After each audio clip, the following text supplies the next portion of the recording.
Sempre bonita de volta para vocês e agora nós vamos falar de um assunto muito importante e que vem preocupando muitos os pais em geral, eu acredito que a sociedade, que é a obesidade infantil. Então quem vai conversar com a gente sobre esse assunto é a nutricionista Débora Mocelin, no nosso quadro Vida Saudável.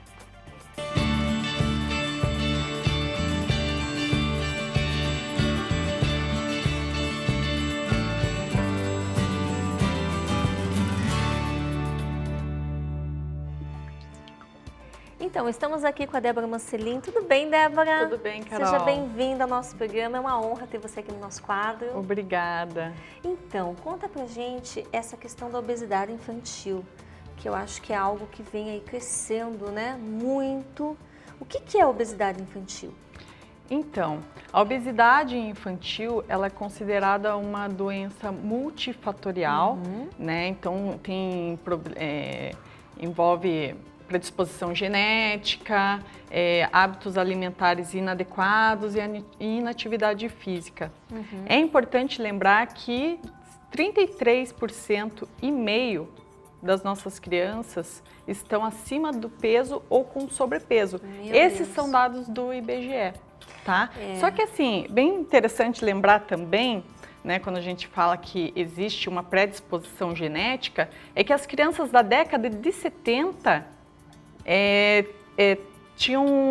o número de crianças com sobrepeso ou obesidade era bem menor. Isso significa que a genética não mudou. O que mudou muito foi o ambiente em que essas crianças estão vivendo, né? Consumindo muito alimento industrializado. Que é complicado, porque não tem como tirar, né, dentro dos mercados. E elas olham, elas querem. Com então certeza. É complicado. A Organização Mundial da Saúde, ela apontou que um dos maiores problemas da saúde pública no mundo é essa questão, né, a obesidade infantil. O que desencadeia esse problema? Como você já falou, a alimentação industrializada, mas isso também pode ser um fator de genética, pode ser um fator, de repente, que pode ser sedentarismo dessa criança? Então, são esses fatores que eu tinha comentado anteriormente. Pode ser, existe uma predisposição genética, existe um fator ambiental importante, que é principalmente hábitos alimentares inadequados e inatividade física. Atualmente, 82% da alimentação das pessoas são de alimentos prontos industrializados.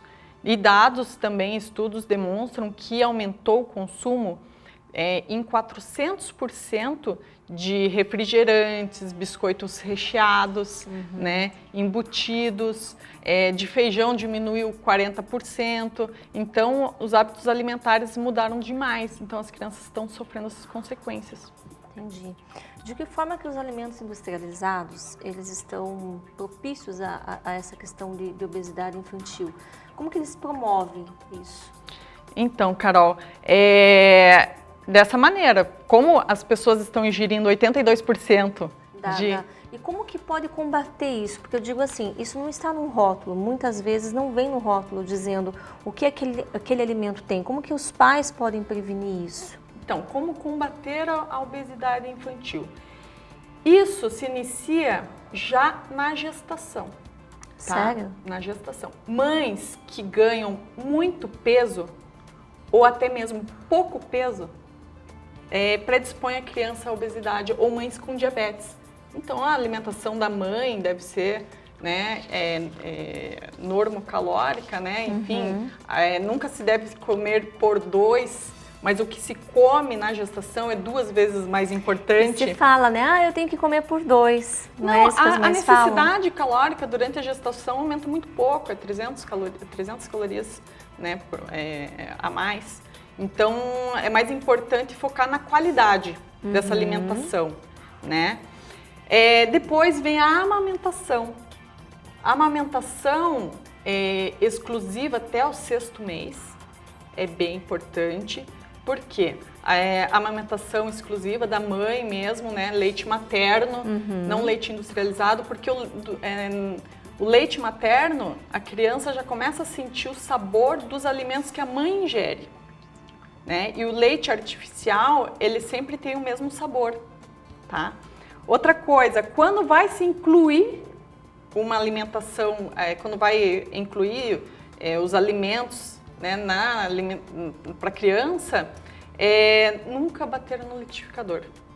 E sempre fazem isso, né? Normalmente isso, olha ali, os pais fazem isso. A foto.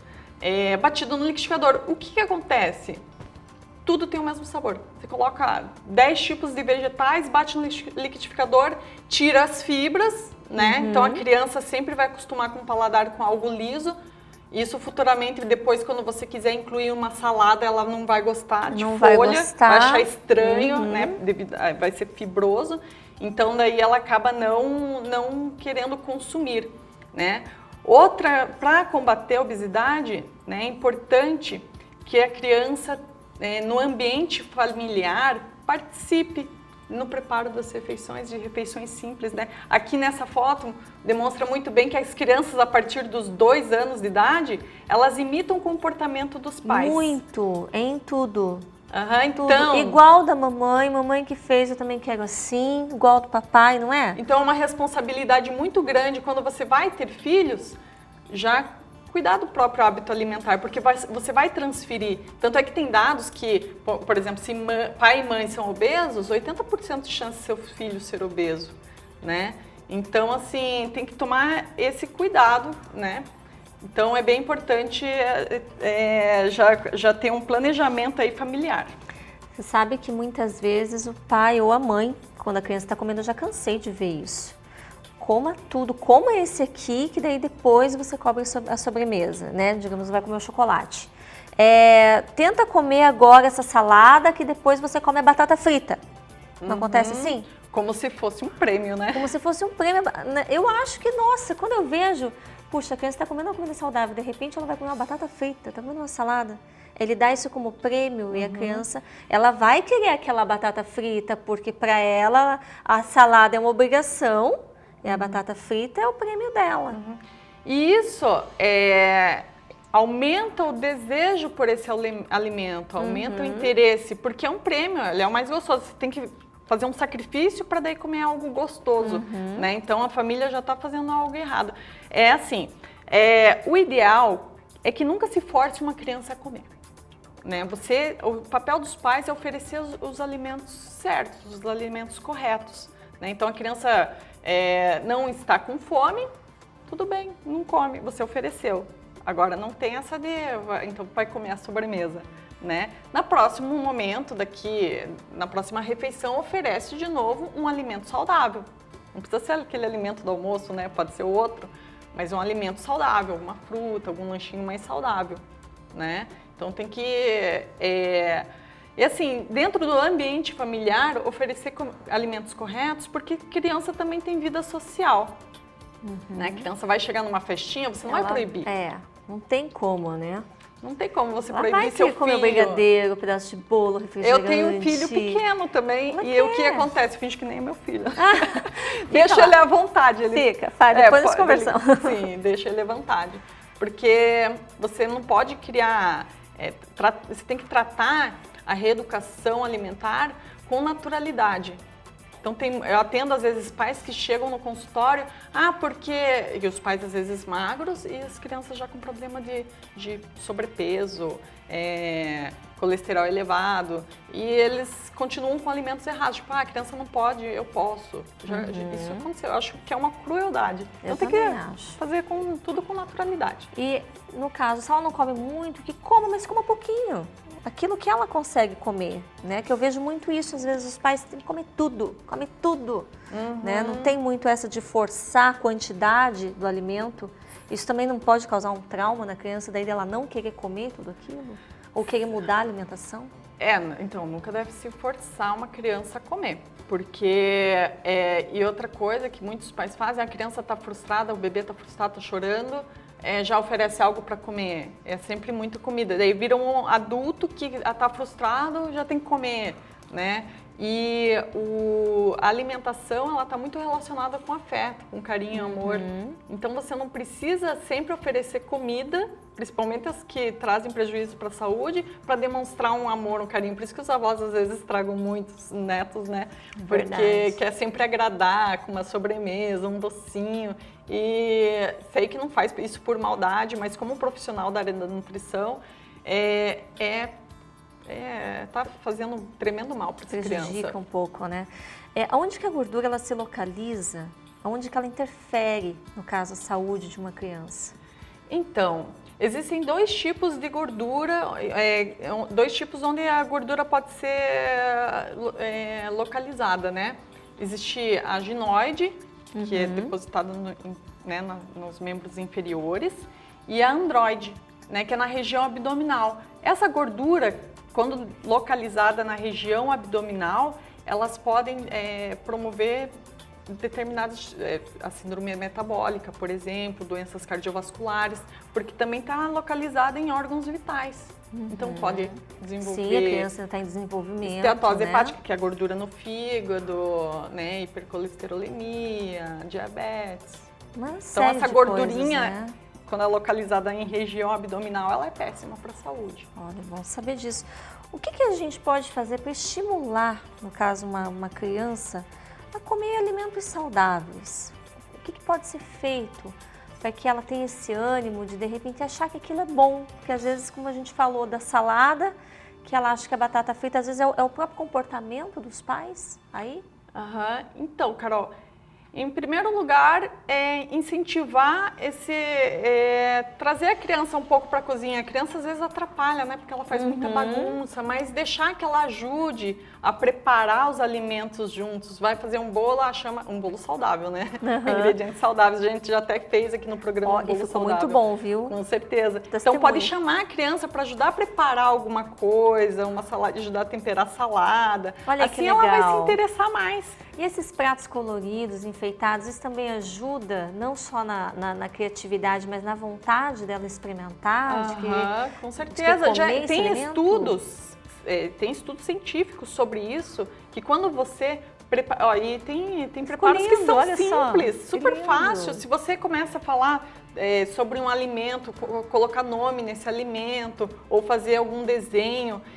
aumenta em até 2 vezes o consumo por esses alimentos saudáveis. Aqui, né? Olha que bonitinho. Fazer, e a criança estimula o consumo por alimentos saudáveis. E mesmo depois que você volte a citar o nome do alimento, que é o correto, a criança continua comendo mais. Isso, que bom, né? Escola. A gente sabe que escola é complicadíssimo, porque a criança, ela chega lá na hora do lanche, ou ela come a do colega, ou ela vai na cantina, a famosa cantina, compra lá salgadinho. Como que os pais devem direcionar isso, esse lanche da escola para os filhos, para facilitar, né, nessa questão aí da obesidade, para que não ocorra? O interessante seria que todos os pais colaborassem e levassem somente alimentos saudáveis para o seu filho, né? E o alimento saudável é quanto mais natural possível. Então, são as frutas de modo geral. Dá para utilizar, se for usar fruta picadinha, as frutas que não oxidam, né? Tipo melão, mamão, manga, né? Ou as frutas inteiras, maçã, pera, enfim. Vai levar um bolo, por exemplo, um bolo com ingredientes saudáveis, selecionados, não esses bolos prontos. Sempre olhar lista de ingredientes, né? Que é fundamental, né? Sim, porque na lista de ingredientes você vai olhar se o alimento tem muito aditivo químico ou se ele é um alimento mais natural, né? Começou a ter muito nome químico, já não é um bom alimento para o dia a dia. Muito colorido também? Isso, por exemplo, o ideal é que se coma a fruta. É melhor que tomar suco de fruta, mas se a criança está acostumada a tomar suco, que seja de fruta, né? Ou vai tomar um suco, esse suco integral de uva, né? Procurar olhar na lista de ingredientes se é somente suco de uva, se não tem um monte de aditivo. Industrializado e tudo né? mais. Entendi. Então, assim, o ideal é sempre você reservar um tempinho para organizar e planejar a alimentação do seu filho. Entendi. Bom, como a gente está falando de reaprender, de reeducar essa alimentação da criança, quais são Quais, assim, as estratégias principais que você acha essencial que os pais prestem atenção na hora dessa reeducação alimentar para que a criança desenvolva isso de uma maneira adequada, né? Então, enquanto a criança reaprende a comer, porque assim, existe uma dificuldade grande, né, nesse início, né? E algumas crianças, elas possuem algumas carências, por exemplo, de ferro, de vitamina D, enfim, ou precisa de uma ingestão maior de fibras e não consegue pela alimentação. Durante essa transição, dá para fazer a suplementação através não de cápsulas, de pós ruins, né? Até trouxe aqui. Vamos ver. Até quero agradecer muito a farmácia Homeofarma, que eles, eu pedi ontem, que legal. No fim da tarde para eles. Olha, eles isso daqui demora para preparar. O que, né? que é isso? Isso daqui é uma cápsula uma goma de gelatina, né? E aqui dá para colocar o ferro, dá para colocar... Olha, que legal, né, isso. vitamina D. E ela tem gosto de gelatina. Tem gosto de gelatina. Né? Daí você coloca o sabor que você quiser. Entendi. E aí a criança assim, come por uma exemplo, vez por dia, é isso? Como aí um depende docinho? da dose que você coloca para manipular. Né? Geralmente é 1 ou 2 por dia. Dá para fazer chocolatinho também. Olha, tudo aqui de bom, já gostei. Sim, dá para fazer chocolate e colocar a quantidade de nutriente que você deseja aqui, ó. Muito legal. E aí isso daí a criança, lógico, tem que ter uma orientação nutricional para que isso seja feito, né? Não posso simplesmente chegar no local, pedir e pronto. Sim, tem que daí também não deixar isso daqui lá perto da criança. Não, vai querer ali, não, deixa ali em cima do Mas armário. o interessante é que existem possibilidades, né? Uma variedade enorme de possibilidades para manipulação de suplementos. Claro. Né? Pode ser até na forma de iogurte, de sorvete, de sopinhas. Nossa, né? gente, é muito comum fazer em xarope, fácil. que daí sai mais barato. Mas então, tem crianças que têm dificuldade em tomar algum suplemento, né? Tem suplemento de ferro que tem um gosto ruim. E é um apoio, né?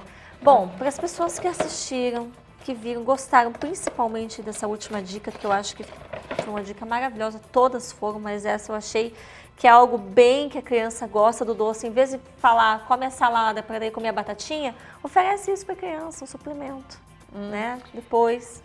Sim, o suplemento ele serve para complementar a alimentação, né? Enquanto faz essa transição, mas os pais não podem se apoiar somente nisso. Tem que estar a alimentação completa. Tem que completa. estimular a alimentação, junto. Né?